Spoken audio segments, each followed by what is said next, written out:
já dá o aviso. Ok. Chegou um outro amigo aí, ó. Boa noite, Carlos dos Santos. Maurinho, a partir de agora está gravando. Pode largar a mensagem aí para a gurizada já. Ok. Liga teu microfone bonitão, então, para não dar os ecos aqui. Bom, muito boa noite a todos nós que estamos aqui nesta live, todos aqueles que irão contribuir de alguma maneira, assistir depois. Essa live a gente pode depois, em outro momento, estar reproduzindo também no Facebook. Mas essa live, ela traz um assunto que nós, com todo respeito, a gente não sabe ainda para onde iremos, para onde esse assunto irá se encaminhar, mas nós temos aqui, então, toda liberdade para construir uma fala, um discurso, uma conversa, entendendo que a gente precisa construir aqui, então, uma consciência, penso que mais sofisticada, mais polida, acerca das questões do preconceito e das questões do racismo. Dentro dessa consciência e buscando um pouco alguns teóricos, buscando algumas falas de pessoas que têm esse lugar de fala e que muitas vezes a gente fica assim, ó, bom, como é que o branco vai falar sobre o racismo? Será que não seria melhor chamar pessoas que impele essa identidade racial, porque embora nós sabemos que nós somos uma única raça, a raça humana, ainda esse conceito da raça, o conceito de trazer essa palavra racionalizando, né, seja o índio, seja o negro, seja o branco, ainda é uma teoria, ainda é um conceito necessário para trabalhar as questões do racismo. E fica mais fácil a gente entender esse conceito se a cada vez que a gente falar a palavra raça, nós entendermos como sinônimo de cultura. Porque quando a gente fala dentro do conceito das raças, do respeito racial, nós estamos falando do respeito entre as culturas, entre as etnias diferentes.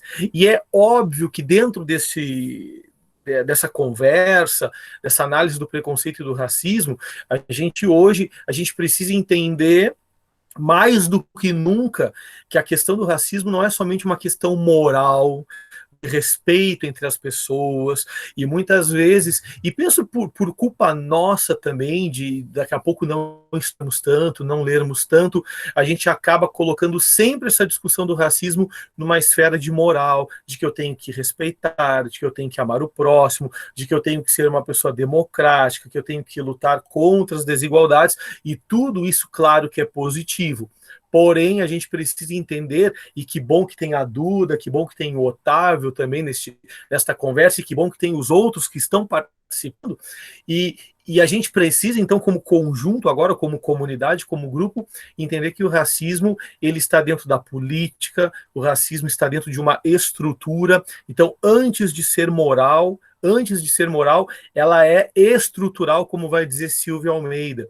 É um racismo estrutural, é um racismo que está na própria estrutura da maneira como gira a economia, por exemplo.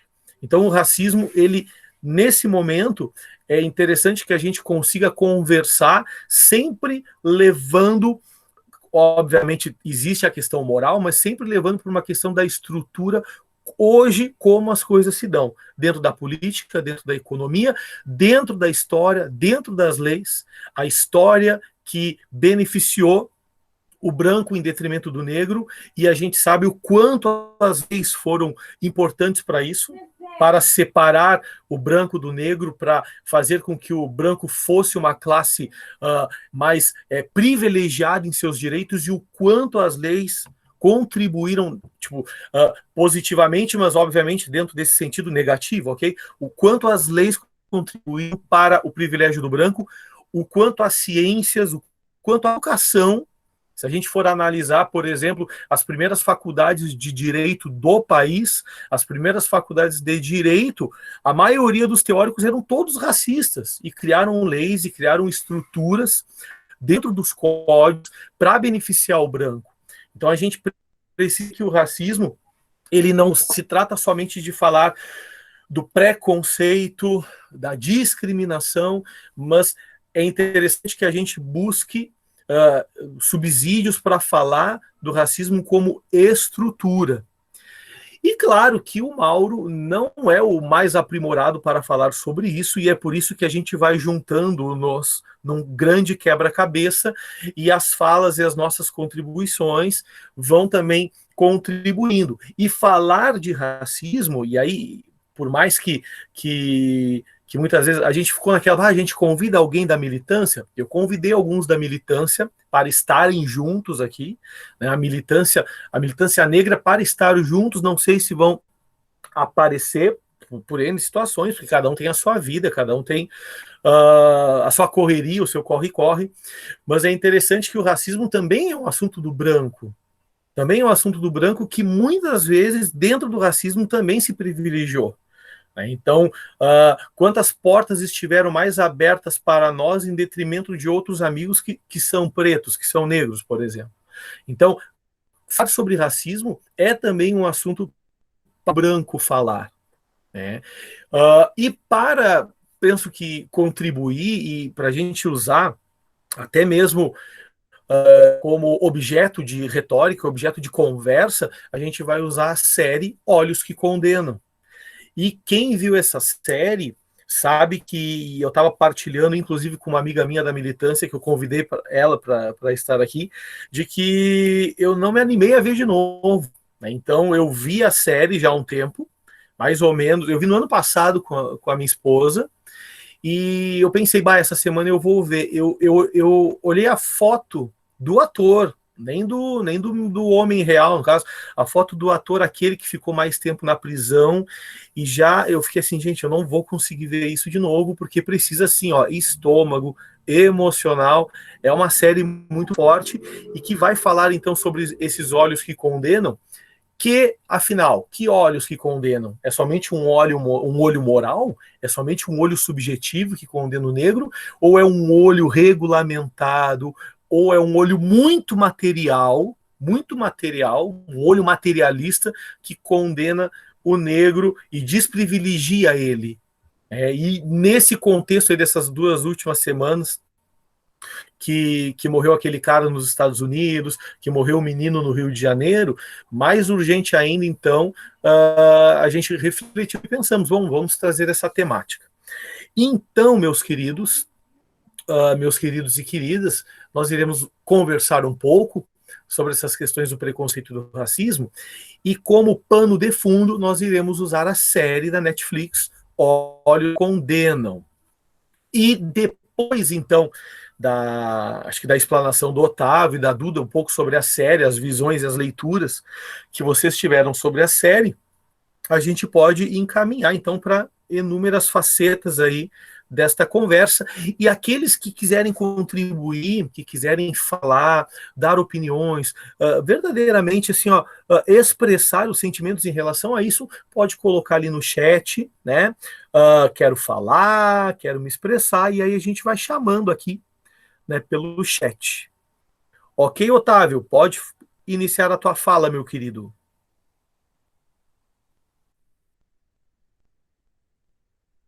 Eu acho que passaram a bola para mim.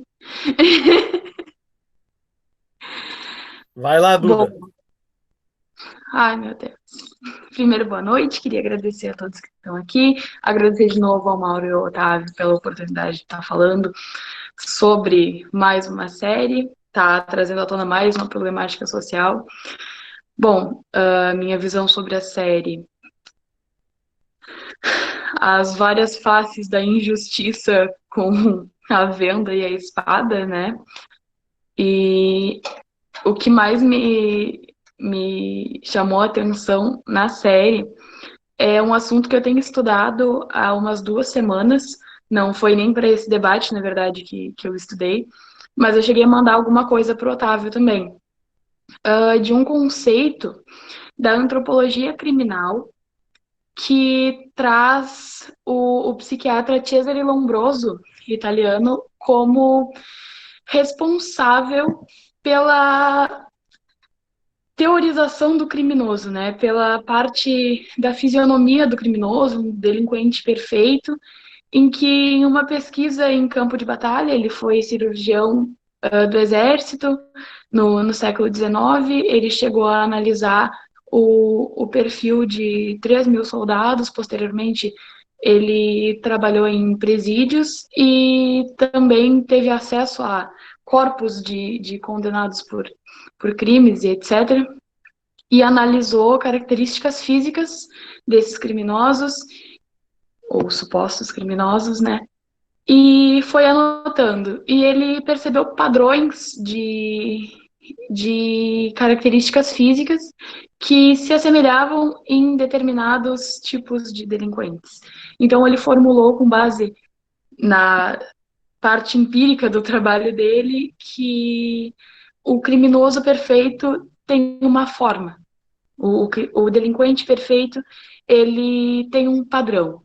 Não quer dizer que todos os criminosos sejam assim, mas o delinquente perfeito seria, né? E eu acho que isso é uma cicatriz que nós carregamos, porque o Lombroso, ele também traz a questão de cor da pele, cor dos olhos, cor do cabelo, formato de crânio, formato de nariz, e tudo muito voltado para a questão racial, e ele pega no cerne do racismo, né, no cerne da parte do darwinismo social, no cerne da parte do fardo do homem branco, ele traz esse conceito lá do início e eu acho que isso se materializou na nossa sociedade, né? A ponto de nós termos esse tipo de conduta hoje em dia, que advém da marginalização de pessoas racializadas, que advém de um histórico de escravidão e de exploração, né? Então, o que mais me chama a atenção na série é justamente essa questão do perfil do criminoso, né? E como tem me chamado a atenção em cada manchete que eu leio de um adolescente que foi assassinado por nada, de um adolescente que foi confundido com um criminoso ou que parecia que tinha uma arma, a gente vai lendo e a gente vai entendendo que essas pessoas, dentro da qualificação profissional delas, criaram um território muito fértil para a reprodução desse tipo de discurso, né?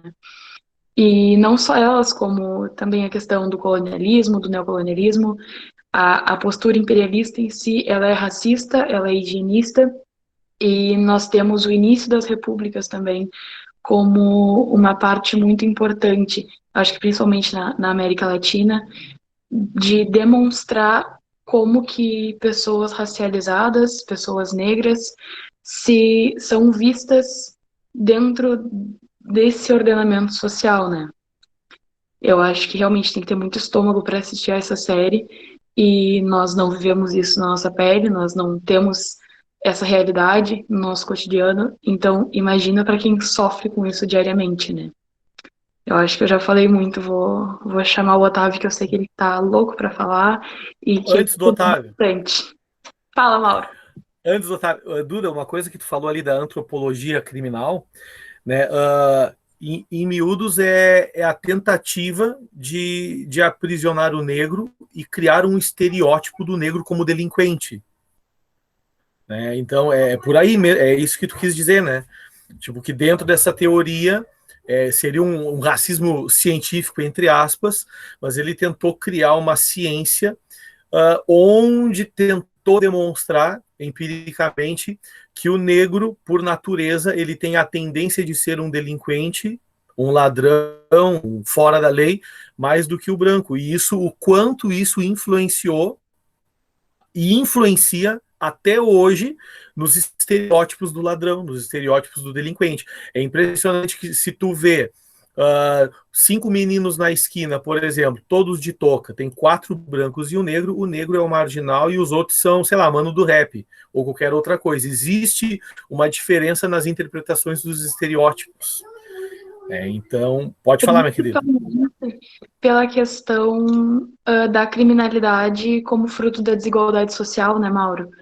A gente não eu acho que a linha de raciocínio do Lombroso, nesse sentido, a linha de raciocínio da antropologia criminal, em se tratando de questões raciais, ela vai por um caminho que, na minha visão leiga, desqualificada, mas a minha opinião é um pouco tendenciosa, né? É um caminho bem tendencioso, na verdade, porque tu não avalia as questões sociais, as questões políticas, questões econômicas, questões culturais. Tu não avalia a desigualdade social. Tu pega e diz, existe um criminoso. Por que que existe? Tu não quer saber. Mas tu precisa definir esse criminoso para prevenir ou para punir. E essa conduta punitivista, ela nos acompanha até hoje também, né? Como a gente assiste na série, como a gente vê no dia a dia, né? Eu acho que é bem por aí. É a segregação ainda nos dias de hoje, né? Penso que também essa visão do negro como ladrão e esse estereótipo é um jeito de segregar. Porque se eu não tenho, por exemplo, no Brasil um apartheid, por exemplo, eu crio ferramentas jurídicas de apartheid.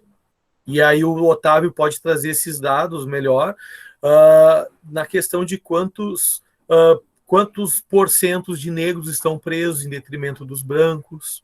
Então, se eu não tenho aquele apartheid estadunidense, região sul dos Estados Unidos principalmente, eu acabo criando ferramentas no Brasil de um apartheid também, né? Onde o olho da lei, né, o olho do racismo, o olho desse racismo estrutural, acaba condenando um grupo mais do que o outro. Então, parece que parece não, se trata de uma nova releitura de um apartheid, colocando o negro dentro da prisão. Otávio, meu querido, toma conta. Bom, boa noite. Tá? Em primeiro lugar, eu queria só que a gente tentasse analisar e entender assim. Os Estados Unidos hoje ele é dividido em 50 estados.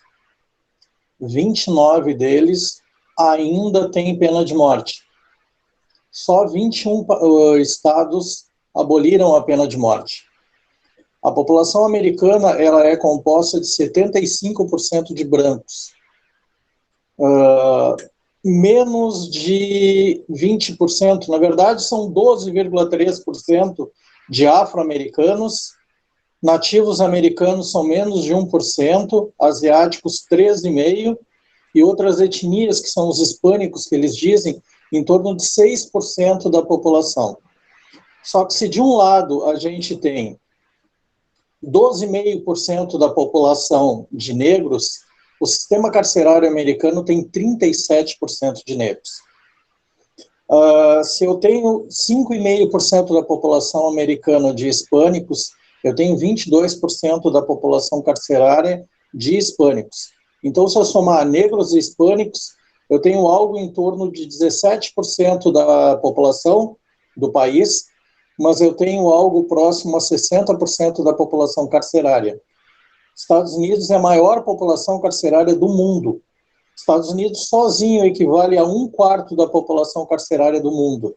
Se a gente somar Estados Unidos, que é o primeiro, a China, que é o segundo, e o Brasil, que é o terceiro país em produção carcerária, nós temos algo em torno de 44% a 45% da população carcerária do mundo inteiro, em 3 países.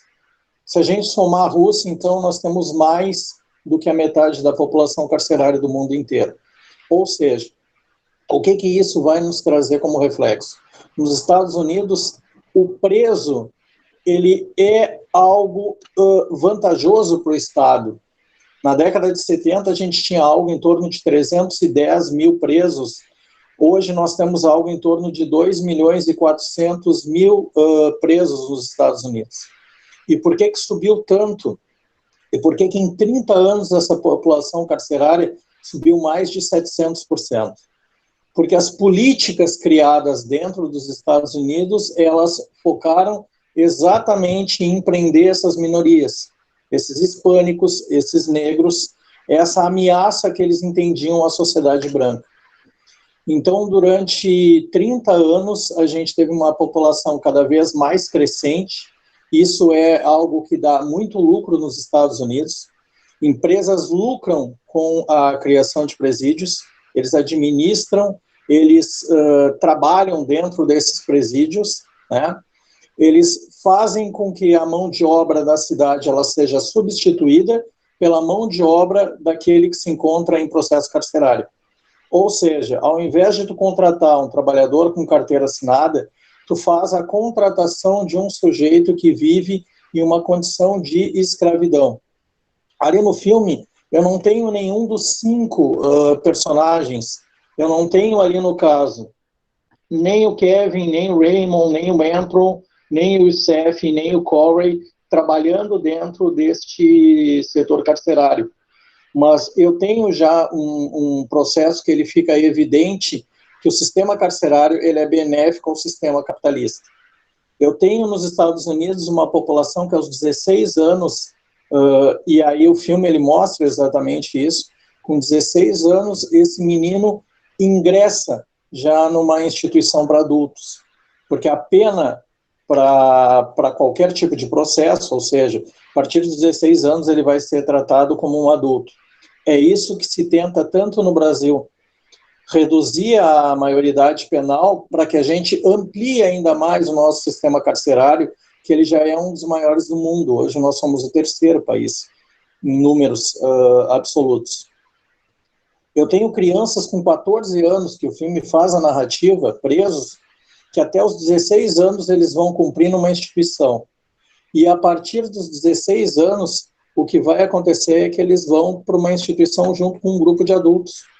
Se vocês verem, talvez choque tanto esse filme, é ver os abusos sofridos por crianças, por adolescentes, que para nós são adolescentes com 15, 16 anos. Porque a gente olha para os nossos filhos com essa idade e a gente pensa que eles poderiam estar nessa mesma condição. Só que nós temos esse olhar embranquecido da sociedade. Porque quando nós temos filhos e eles são negros, a forma como é abordado a instituição criminal ela é completamente diferente. Por isso que quando a gente anda na rua e a gente se sente tão seguro, os negros não se sentem tão seguros assim de andar na rua, porque a qualquer momento isso pode acontecer. Há um estudo no Brasil feito no ano de 2017, 2018, pelo Departamento Penitenciário Nacional, que ele é vinculado ao Ministério da Justiça e de Segurança Pública. E o que fala esse estudo? Ele fala que analfabetos no sistema prisional, eles equivalem a 3% da população carcerária. Jovens são a maioria das pessoas que se encontram dentro do sistema prisional.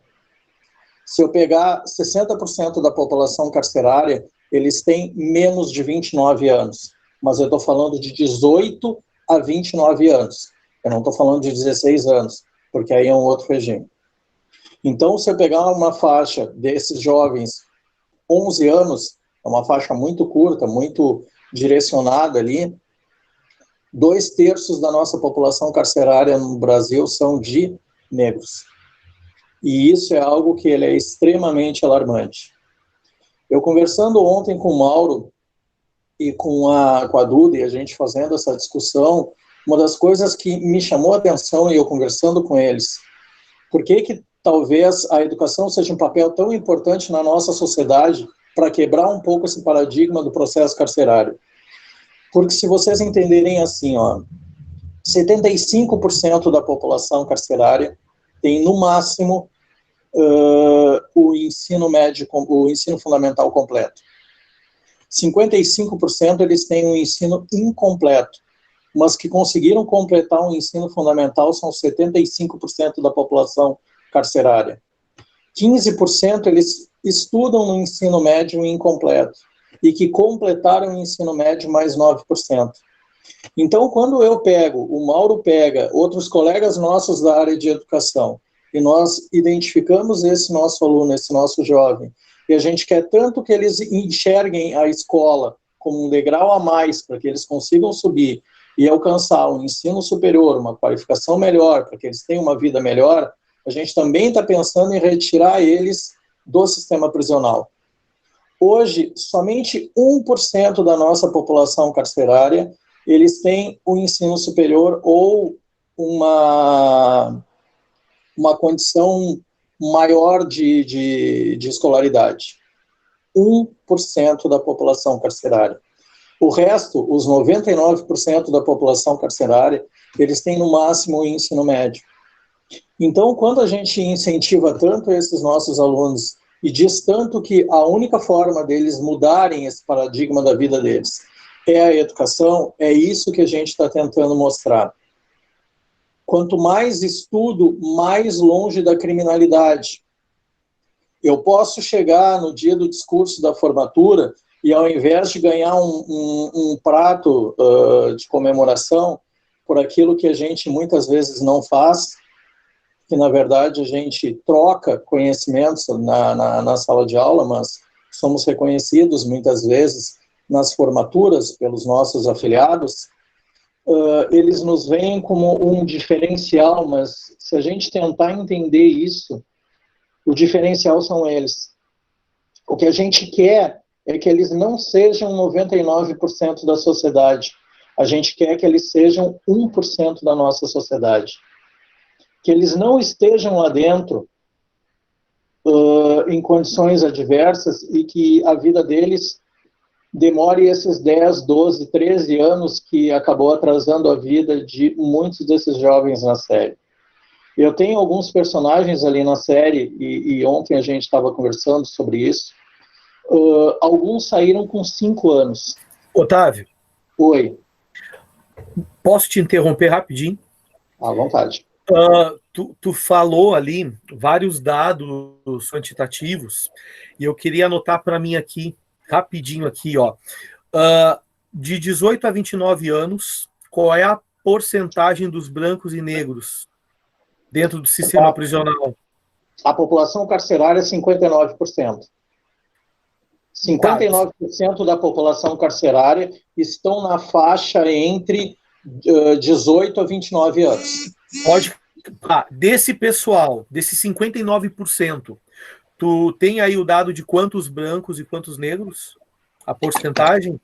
Só dando uma olhada no estudo, mas a maior parte de negros, algo em torno de 70%, Mauro. Isso, perfeito. E desses 70%, é aqui que eu quero chegar, desses 70% aproximadamente, qual é a porcentagem daquele que tem o médio completo?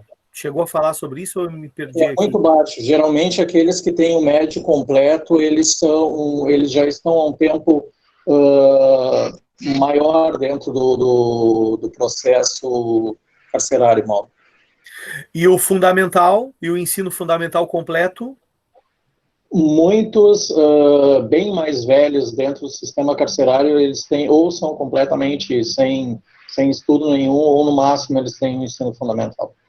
Porque a questão que a gente fala, e tu estava falando da educação, né? E algo que a gente também estava conversando ontem, é que por que não existe, né? Por que essa lei da obrigatoriedade do estudo, essa lei da obrigatoriedade do ensino, por que ela não é estendida até o ensino médio?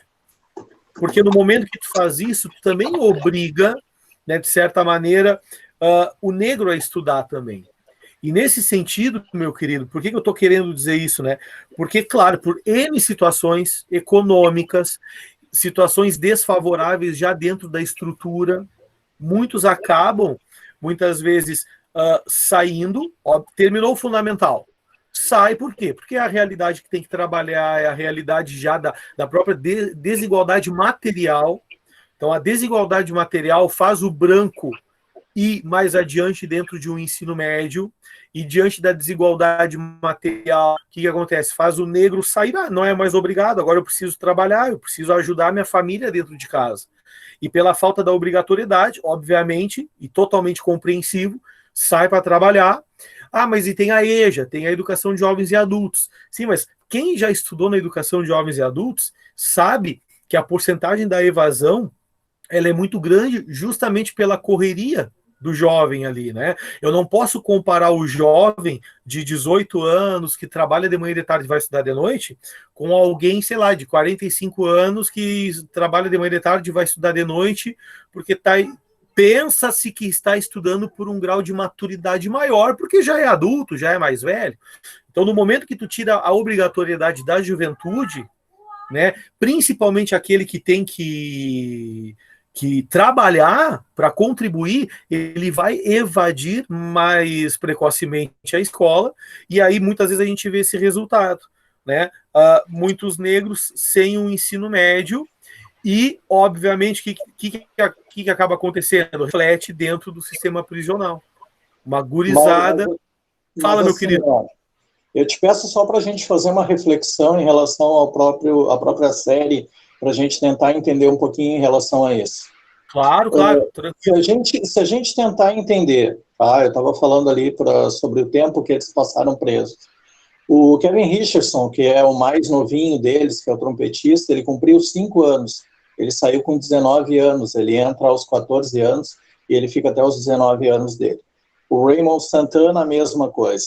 O Anton McCrae, ele entra com 15, ele sai com 21, ele cumpre 6 anos. E o Seth Salan, ele entra com 15, ele sai aos 22, tendo cumprido 7 anos. E o Corey Wise, ele entra com 16 e ele sai com 29 anos. Mas o que eu quero que a gente entenda em relação a isso? Quando a gente vai ouvir eles falando, a gente vai ver o grau de perturbação e perplexidade que é uma instituição carcerária. E aí tu pensa assim, ó, por que esses caras não saem do sistema carcerário e eles não estudam para mudar essa realidade? Tenta imaginar como é que um cara desse sai do sistema carcerário. Tenta imaginar como é que um sujeito desses que passa 1 ano, 2 anos, 6 meses, 5 meses, tenta imaginar como eles sofrem. Qual é o pensamento que eles vivenciam no dia a dia deles, para eles saírem dali e ter uma vida extremamente normal e natural no país que a gente vive nos dias de hoje. Primeiro que ela já não é normal e natural para nós, tu tenta imaginar alguém que foi cerceado de sua liberdade. Quando a gente fala assim, ó, 4 meninos brancos, eles se sentem mais tranquilos, são 4 meninos brancos que estão em uma avenida Dom Joaquim, na cidade de Pelotas, fumando seu baseadinho tranquilo ali, que ninguém vai incomodar eles muitas vezes.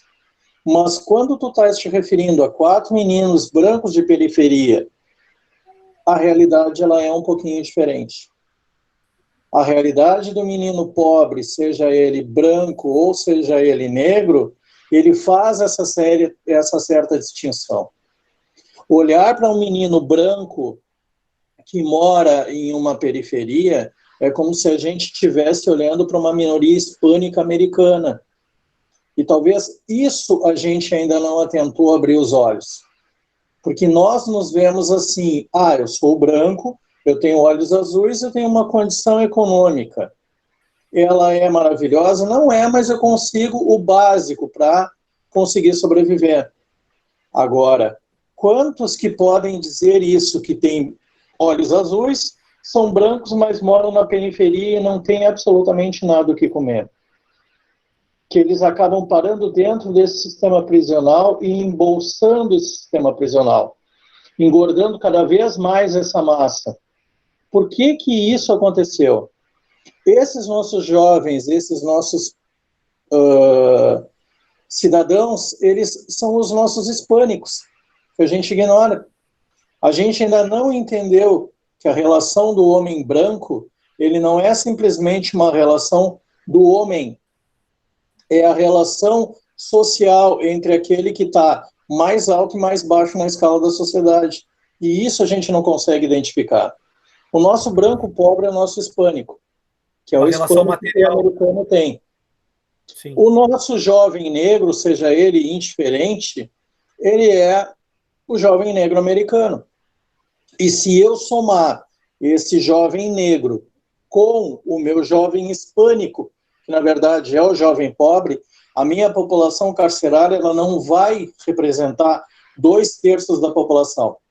Ele vai representar algo em torno de 80% a 90% da minha população carcerária, no mínimo. Então, hoje no Brasil, isso é sim um problema social. Isso é sim algo que é extremamente complicado.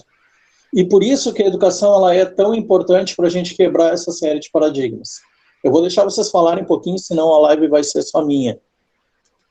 Eu vou dar um pulinho aqui. Não sei se tu queria falar alguma coisa antes, Mauro. Tranquilo, pode falar, Duda. Pode Tem falar. certeza?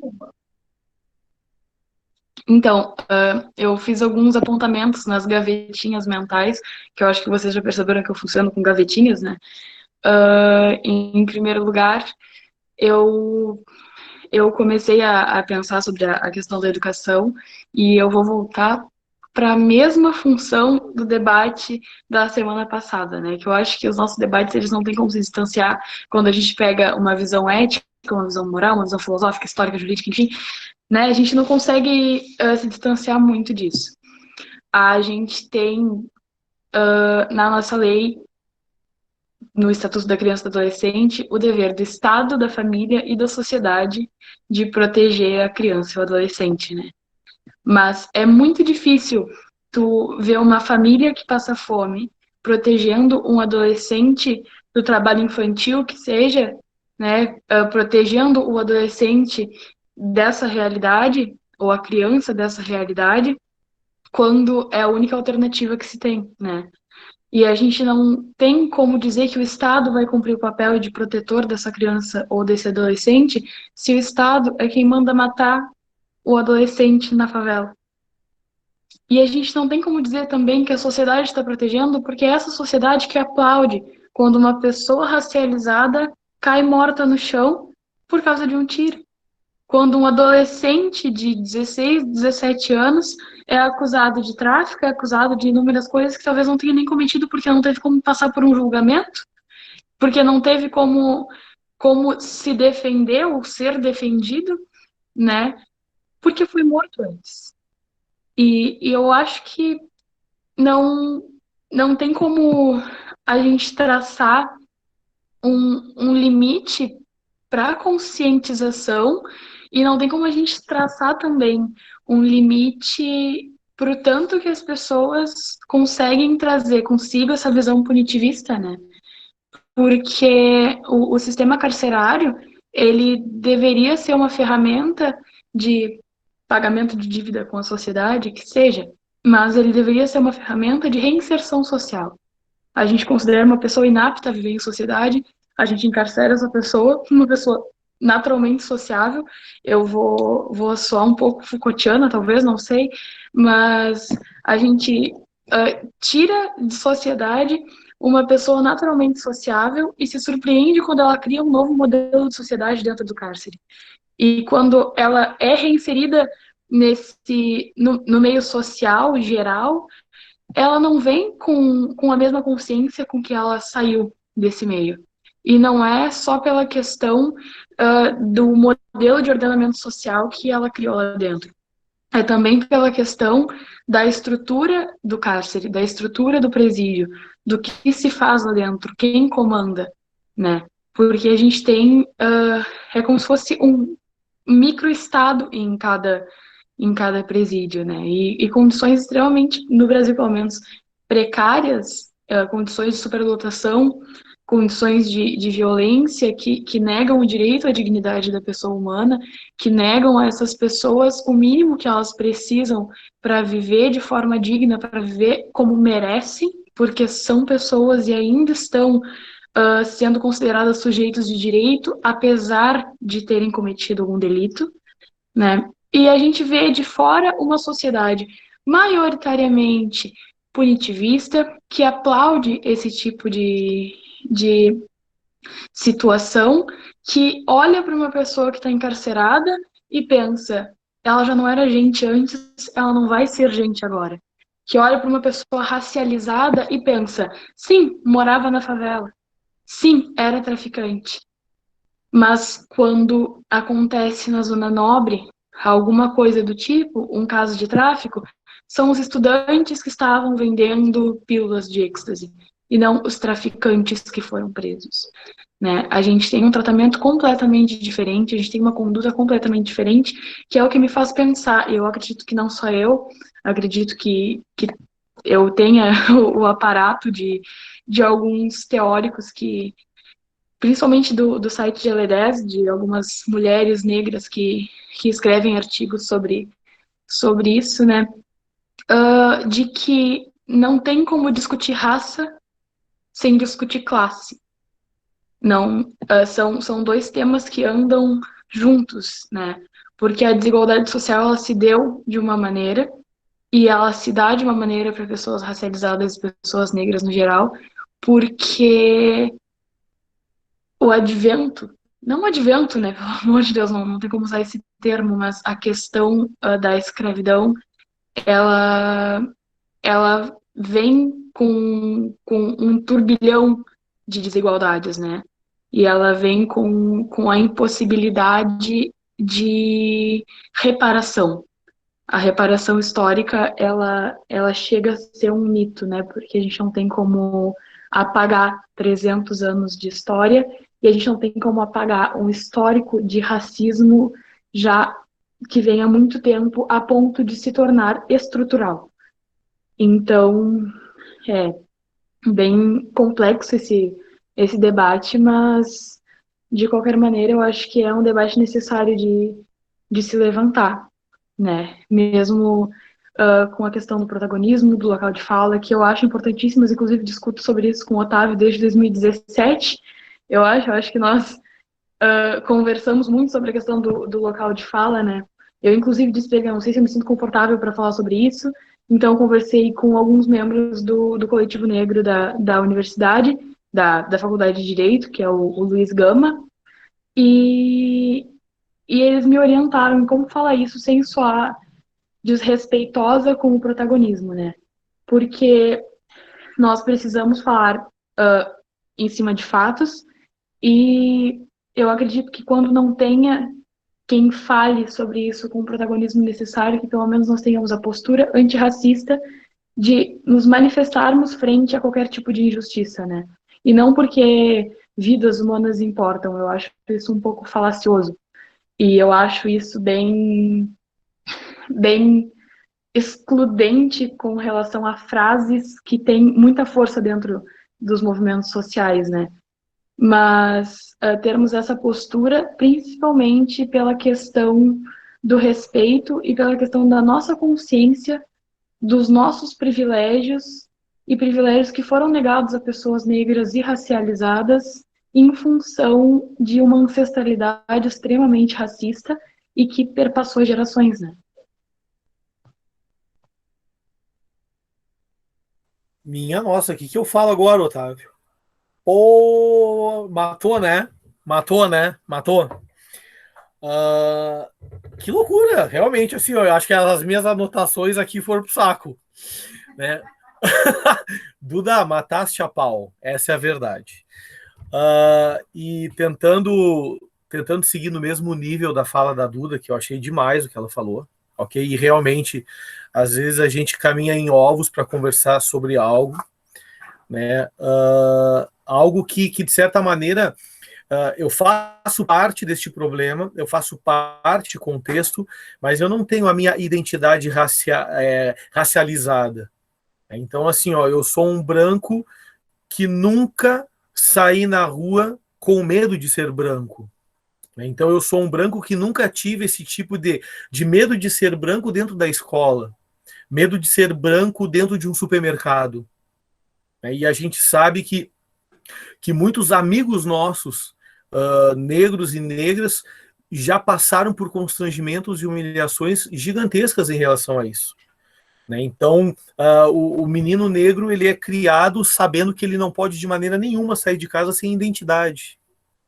E isso, embora, para eles é muito sério isso.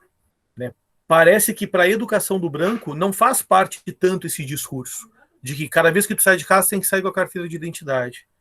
E no caso do menino negro, da menina negra, é obrigatório sair com a identidade de casa.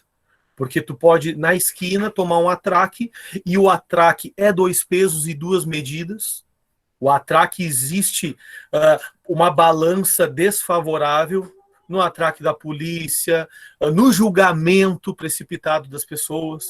Então, existe uma identidade dupla nesse sentido.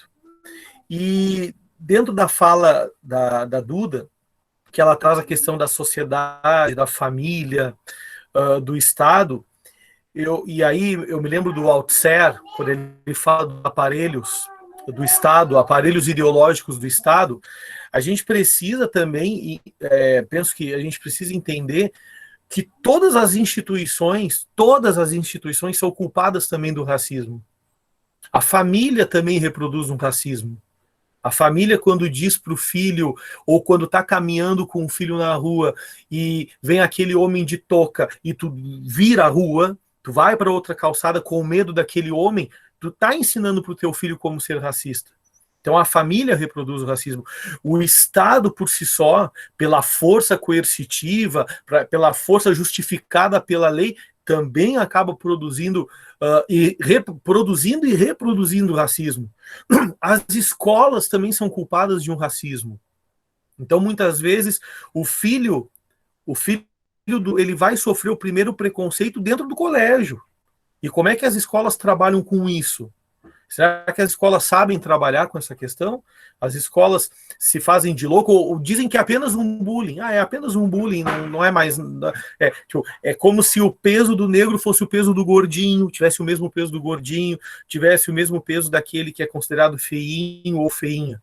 Existe um outro peso, existe um preconceito racial e muitas vezes aquela filha, aquele filho que são criados dentro de casa com todos os elogios possíveis, e que legal que é assim, quando chega na escola, acaba não recebendo os mesmos elogios. Então, existe um peso da escola. As religiões são muito complicadas também, porque as religiões também vão produzir esse racismo. Então, muitas vezes, o católico e o evangélico, ele acaba descendo a lenha nas religiões afro-brasileiras. Parece que aquilo que é do negro, aquilo que faz parte da cultura do negro, vai sofrer uma repressão maior do que aquilo que é considerado a cultura do branco. Então, as instituições por si só reproduzem. E aí o Silvio Almeida, ele tenta dividir o racismo em 3 partes, né? Que seria o racismo individual das pessoas, o preconceito, a discriminação subjetiva e individualizada de cada um, o preconceito da instituição, preconceito institucional e o preconceito estrutural. E o preconceito estrutural, como disse a Duda, vem desde a época da escravidão. 300 anos subjugando um povo numa mão de obra, não é nem mão de obra barata, né? Mão de obra escrava, em detrimento de uma elite portuguesa, branca, que foi enriquecendo, cheio de privilégios. E isso, por si só, é a máquina da dialética do marxismo, né? Existe um povo que é dona de um meio de produção, em detrimento daqueles que vão vender a força de trabalho ou de maneira escrava. Não é só vender, né? Porque vender é assalariado. Assalariação, fala bonito. Vou te largar o veneno, então, já que é para isso, a ideia é provocar mesmo, mas assim, vamos parar e pensar. Quando a gente fala que o negro ele foi escravizado durante muito tempo, a gente vai demorar muito tempo para ver isso, identificar isso de uma forma. O que a gente tem que entender sobre a nossa sociedade brasileira é o seguinte: 1934. O que marca a Constituição de 1934? Ela diz que o negro pode votar, vírgula, mas que a mulher pode votar, vírgula, mas que o sujeito pobre pode votar.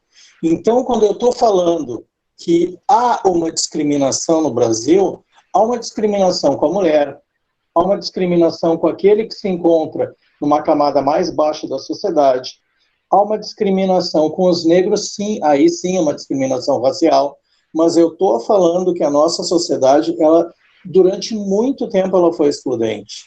E não é só com a questão do negro, mas uma questão geral. E isso aqui é o que mais, talvez, mexa com a gente. E a gente precisa tentar entender. Estruturalmente falando sobre a questão, e ali tu ponderou a questão do atraque.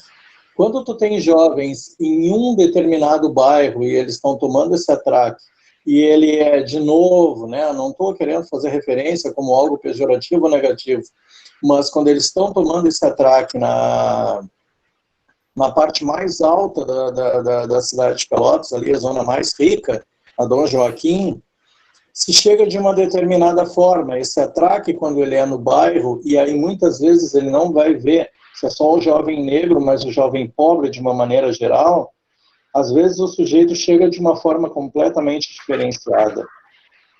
Então, assim, isso que a gente fala de minorias e a gente trabalhar esse conceito de uma minoria, de novo, esse processo racial que a gente está tentando identificar, nós também temos que identificar com os nossos hispânicos. E por que eu estou tocando tanto nessa questão do hispânico?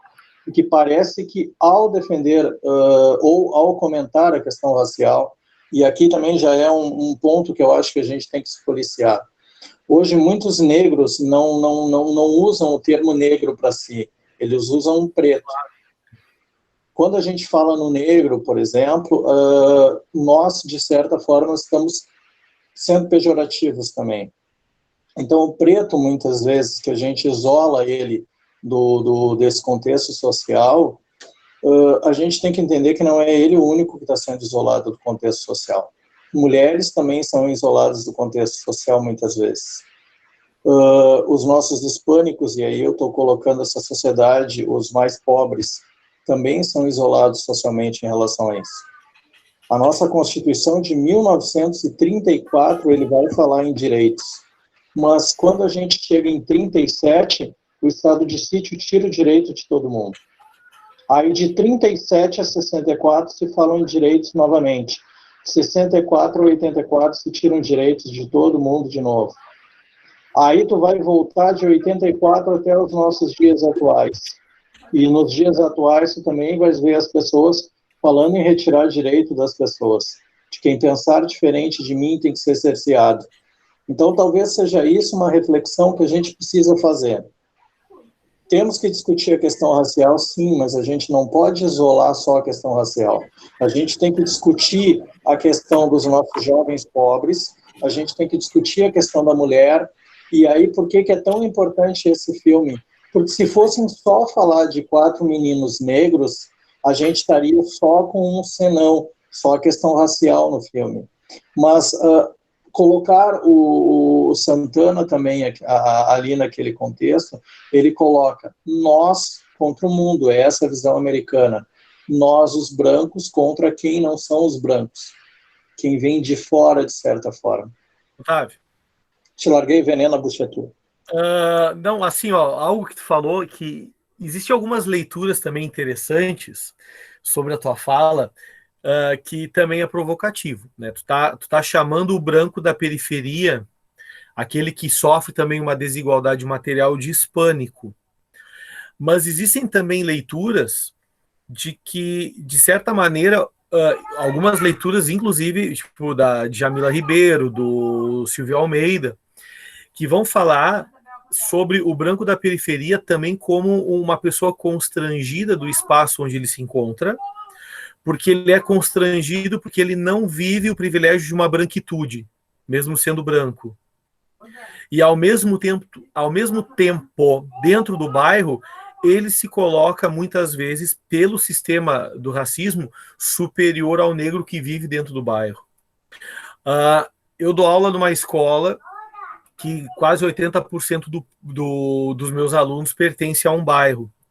E muitas vezes, esses alunos brancos do bairro, eles são chamados a nata do bairro.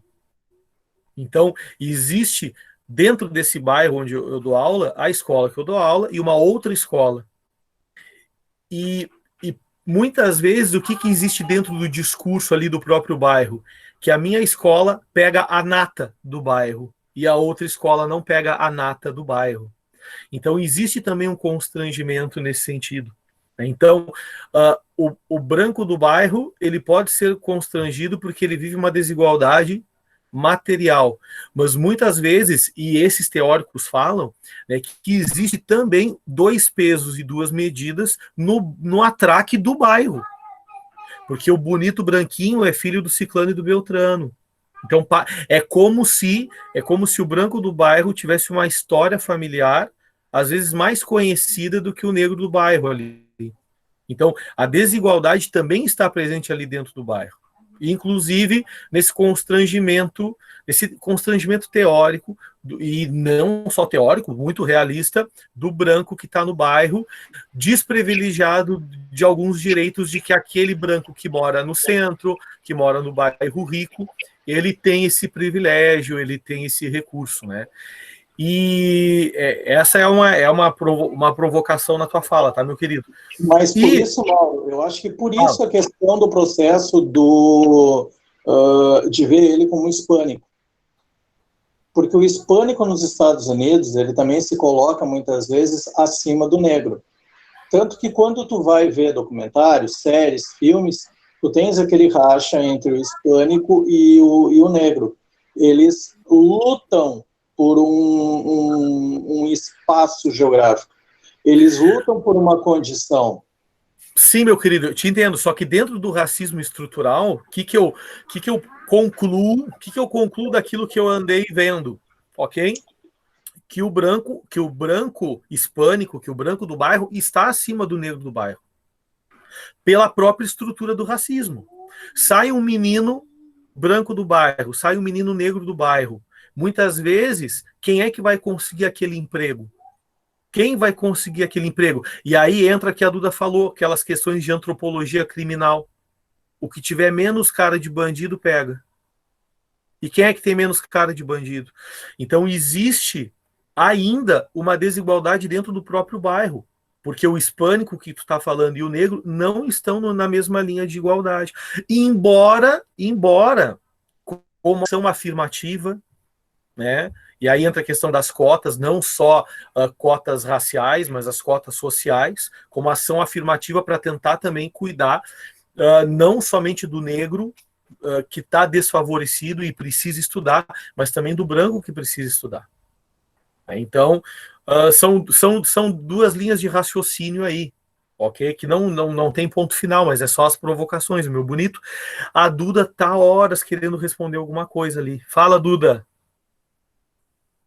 Então, primeiro, eita, quase derrubei o celular.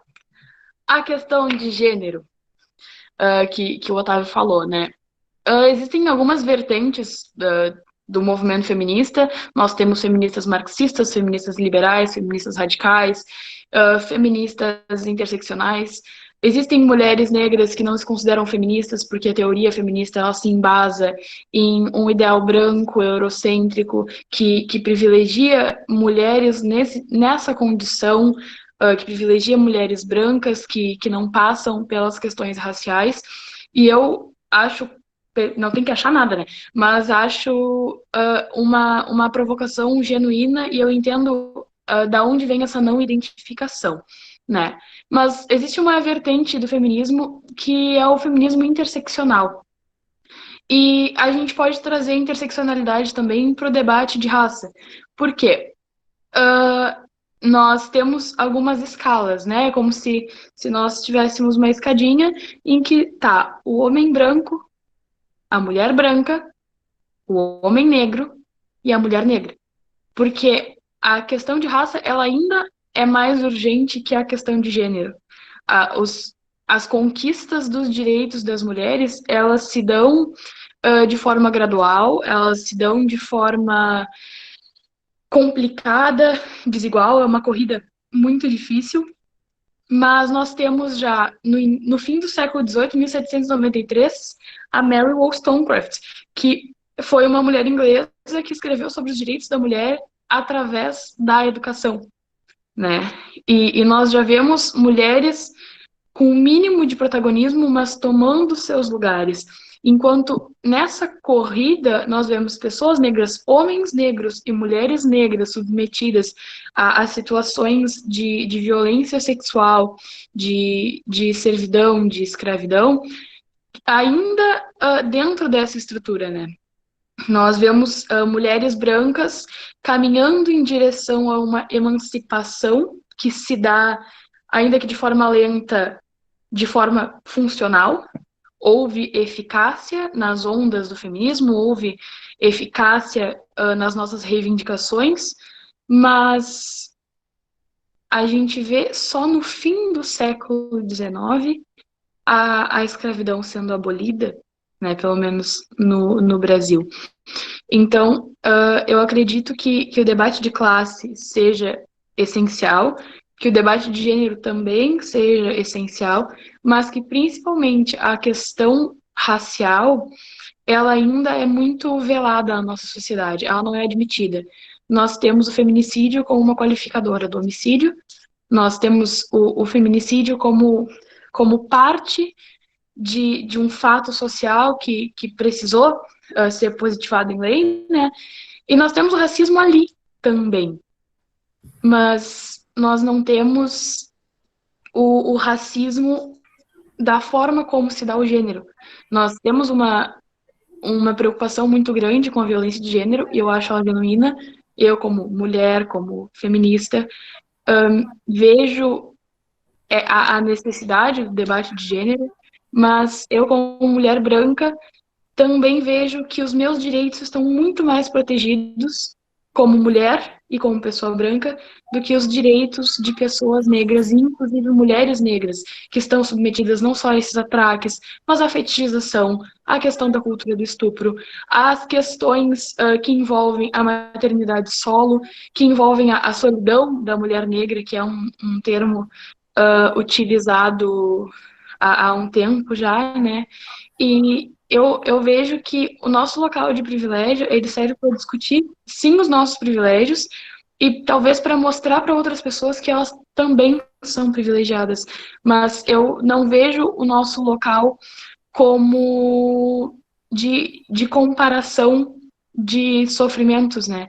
Eu acho que a interseccionalidade, ela pega justamente essa parte, a necessidade de nós reconhecermos os nossos privilégios e, principalmente, de nós sabermos o que fazer com esses privilégios. Eu acho que é mais ou menos por aí. Duda, e pegando o que tu tá falando, existe uma coisa também, né?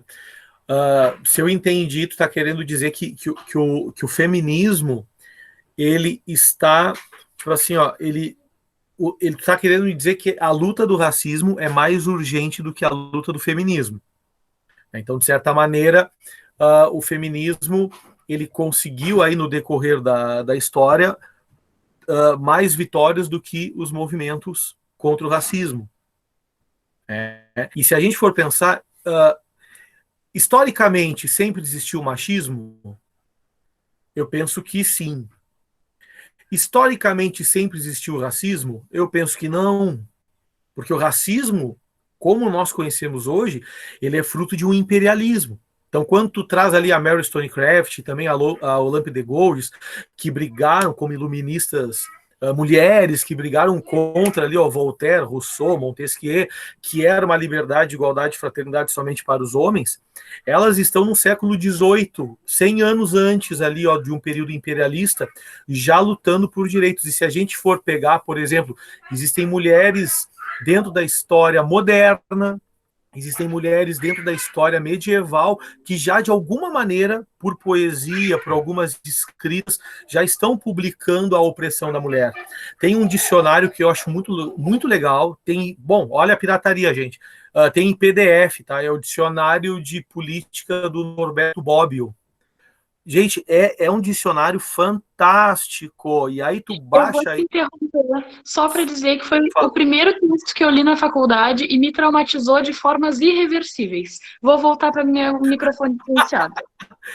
Muito bom. Olha só, mas o dicionário dele, ele é um dicionário de conceitos da sociologia, da política, da antropologia. E eu espero que tenha te traumatizado positivamente ou negativamente. Foi ruim? A leitura não foi tão boa? Bom, abafa então. Abafa. Mas o dicionário ele é muito interessante, tem mais de 1.000 páginas, 1.300 páginas. Então ele traz alguns dados então de escritoras, de poetisas ali da Idade Média já debatendo as questões do feminismo. Debatendo não, né? Defendendo. Não era um debate, mas era assim, pela poesia, tu via, por exemplo, o destino das mulheres, né? E o debate do racismo e a criação desse racismo, né, que é o darwinismo social, que é a justificativa para o imperialismo, né, toda a questão da escravidão.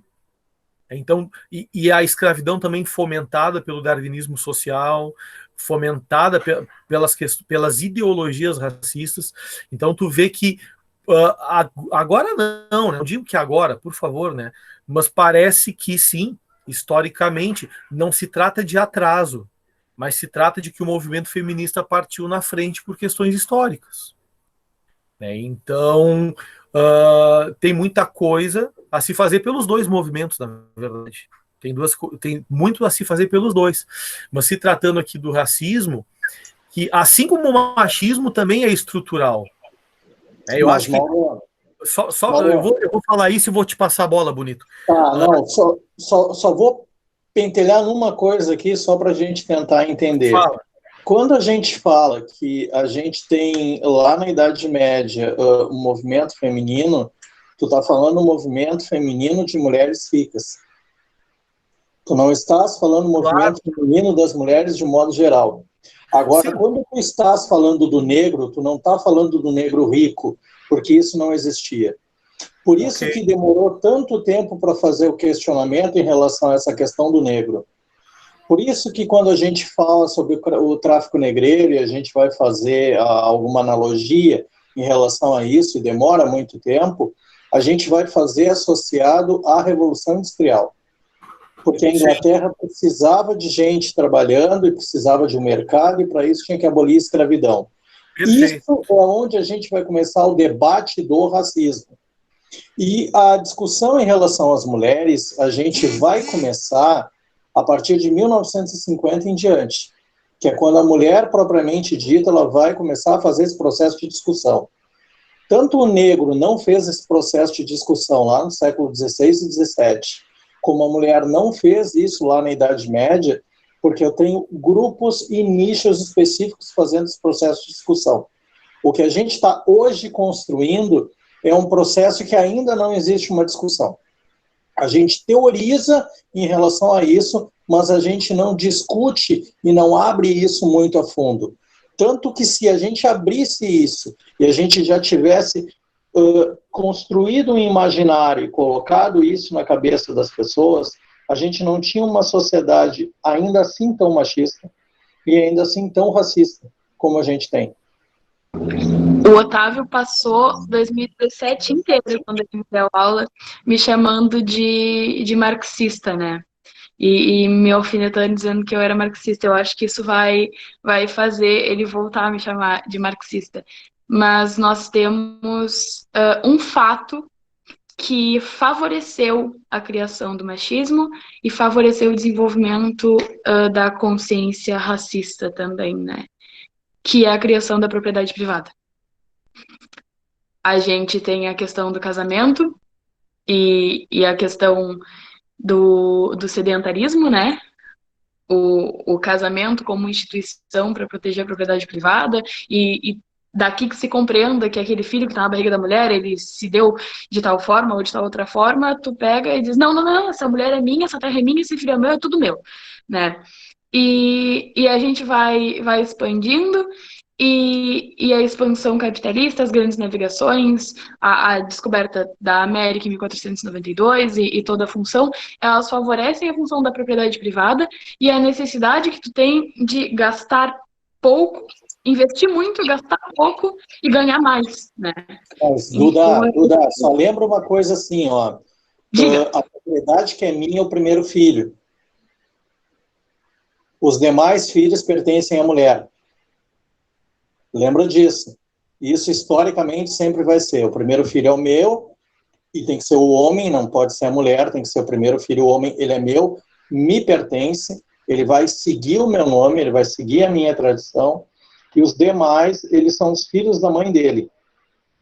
E eles vão seguir exatamente essa condição. Por isso que muitos vão acabar indo para a igreja ou assumindo uma série de outras atividades públicas, porque aí eles não vão ter benefício nenhum por parte do próprio pai.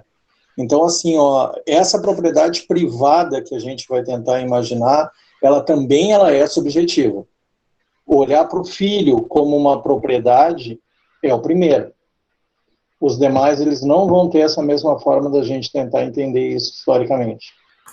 Mas aí vem o que a Duda estava falando, né, de que ela é uma marxista, no sentido de que essa subjetividade, ela é material, cara. Ela é material depois. Então, assim, ó, a desigualdade, ela não existe somente por um fato subjetivo. A desigualdade existe por um fato material, onde eu me apodero materialmente de alguma coisa, em detrimento de outros. Teoricamente, né, eu vou colocar pessoas para trabalhar dentro da minha propriedade, do meu espaço material, para que possa desenvolver mais recurso material para mim, né? E vou criar leis para que esse material esteja nas minhas mãos e que perdure nas minhas mãos, né? Então, eu já vai ser 9h15, né? E assim, ó, eu penso, tá, que a gente conversou, e realmente, assim, ó, ponto final não existe mesmo nessas questões, e entrou outras questões aqui, né, questões relacionadas também à mulher. Eu penso que na próxima semana, né, opinião, a gente segue ainda falando dos olhos que condenam, fazendo links para as questões de gênero também. Porque, afinal, esses olhos que condenam, que olhos que condenam? E aí, assim, ó, dentro de uma dialética uma dialética de Lukács ou de Gramsci, quem condena? Os olhos que condenam é um olho do branco, é o olho do homem, é o olho do hétero, que vai usar a economia, a política, as leis, a estrutura do Estado a seu favor, para que siga pelo Estado e pelas suas instituições, reproduzindo o machismo, a homofobia, o racismo. E a cota, e aí uma coisa que eu acho assim, ó, que é uma provocação, assim, ó, a cota racial e as ações afirmativas, elas não resolvem o problema estrutural de um racismo. Silvio de Almeida vai dizer que resolve não, mas contribui com o problema institucional. Então, assim, a estrutura, por mais que a gente faça ações afirmativas, e tem que fazer, e é necessário, ela contribui com a quebra do racismo na instituição, mas como estrutura, ela não chega, ela não incomoda, ela não desacomoda a estrutura. É óbvio que a cota é extremamente importante, mas a nível da instituição. E se a gente for fazer uma parte 2, eu amei, porque aí dá tempo de nós estudarmos mais sobre essas questões, para chegar na próxima semana mais afiadinho. Ok? Eu tenho um livro aqui que eu li 1, 2, 3 capítulos aqui, ó, que é da Djamila Ribeiro, Manual Antirracista. Vou ter essa semana para ler, para poder contribuir de maneira mais sólida na próxima semana. Eu acho que a gente tem que falar sobre esses assuntos na próxima semana. O que vocês acham? Mauro, só assim, ó, deixa claro a questão do canal, viu? A gente está gravando todo esse material, ele vai estar disponível lá no Mauro Humanidades, que é um canal do YouTube. Então, toda a discussão que a gente construir aqui, participação do pessoal, e por isso que no início da live a gente sempre fala que está gravando aqui, e quem quiser participar, a gente vai acabar colocando isso depois lá na mídia. O pessoal que tiver interesse em observar de novo, fazer a discussão, pegar para tentar entender um pouquinho algumas coisas que concorda ou discorda, vai estar lá disponível no canal do Mauro do YouTube. Eu acho legal, de repente, assim, Mauro, tu já falar do canal, falar dos acessos. A gente está vendo que está crescendo bastante isso e que ele é extremamente importante. Eu vou falar, mas eu vou dar uma cutucada, e tu sabe o que falar. Esse canal Mauro Humanidades, ele é um canal ainda que está em processo, porque é assim, ó, a minha câmera não é a melhor do planeta, a minha voz não é a melhor do planeta nem para cantar, mas a gente está brincando, com coisa séria, tipo, tentando levar boas formações, tentando levar boas lives. Eu estou tentando trabalhar em algumas paródias, então eu peguei uma música do Armandinho e fiz uma paródia da pandemia, mas é uma paródia que tenta trazer alguma argumentação crítica para todo esse processo de pandemia. Então, assim, ó, é um canal que está aberto e vou tentar alimentar esse canal semanalmente, não somente com as nossas lives, mas também com outros materiais, mais envolvendo a minha área, que é a filosofia. Mas qual é a cutucada que eu dou? Que o Otávio, nesse momento, e a Duda, nesse momento, também tem que criar canais, gente. Porque esse material que nós estamos construindo agora, esse artefato histórico que nós estamos construindo, é de nós três e de todos aqueles que participarem. Então, assim, ó, não é algo para ser postado somente em Mauro Humanidades, não é para botar Duda Humanidades, Otávio Humanidades.